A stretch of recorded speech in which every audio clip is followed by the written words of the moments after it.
Good morning, all of you. This is Manju Singh, and once again, I am here with the chapter 6 Manufacturing Industries, and this is for the students of class 10th. Today, we will study about the agglomeration economies. Means, what is the meaning of agglomeration economies? Agglomeration means coming together, means assemblage. And what is the meaning of agglomeration economies? See, when we are studying about the industries, manufacturing industries, then it means that coming of industries together. Coming of industries together means coming of industries at nearby places, not far off places. दूर दूर, बहुत दूर दूर नहीं, बल्कि करीब करीब बहुत सारे इंडस्ट्रीज का इस्टेब्लिश होना. और ये सामने सामने करीब करीब इस्टेब्लिश होने के पीछे का रीज़न क्या है?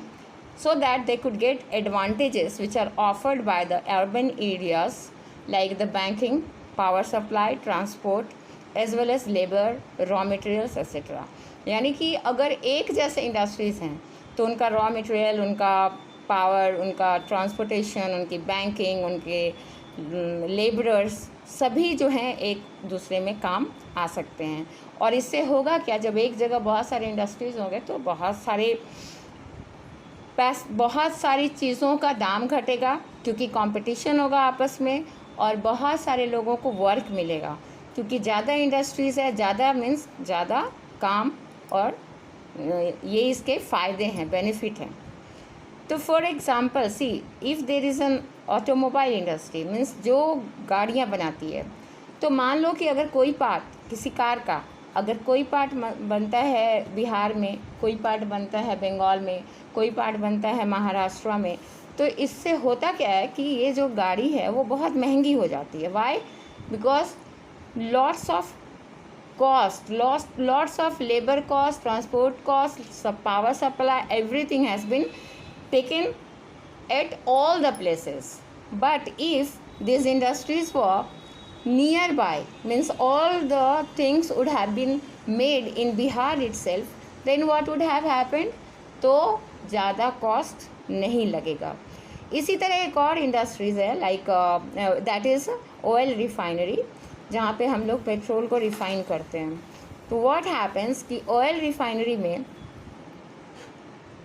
बहुत सारे बाय प्रोडक्ट्स पाए जाते हैं.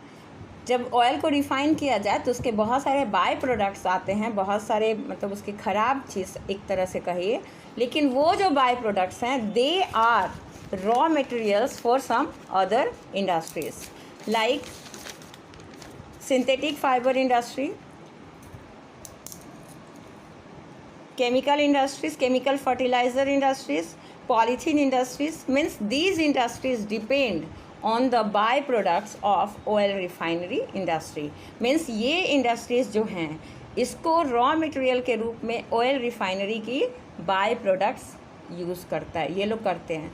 तो अगर ये oil refinery industries के जहाँ पे है उन्हीं जगहों पे अगर ये अलग polythene industry, synthetic fibre industry, chemical industries, तो ये सब रहेगा, तो इसका मतलब क्या होगा कि इन लोग को बहुत ही आसानी से इनके रॉ मटेरियल्स मिल जाएंगे और ये सस्ता भी हो जाएगा, ये सारी चीज़ें सस्ती भी हो जाएंगी.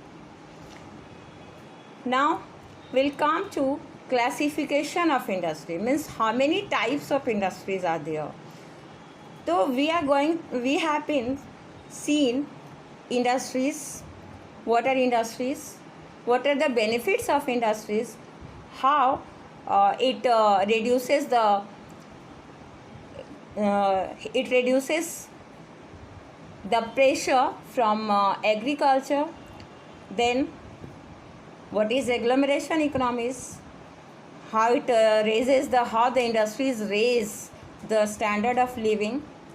And now we'll come to classification of industries, means how industries are divided.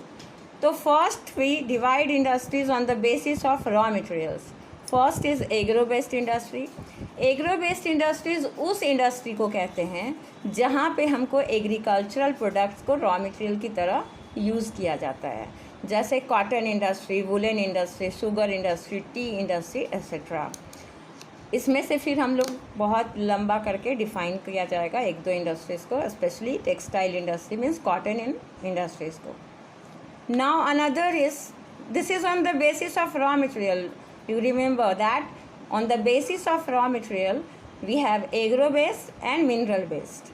On the basis of raw material, agro based industries where agricultural products are used, and on the basis of raw material used, another industry is that where minerals are used, means cement industry where limestone is used, aluminium industry and petrochemical industry. These industries are mineral based industry, means we have only seen the industry based on raw material used. So that is agro based and mineral based, and in agro based you will see many industries, and in mineral based also there are many industries. Now for today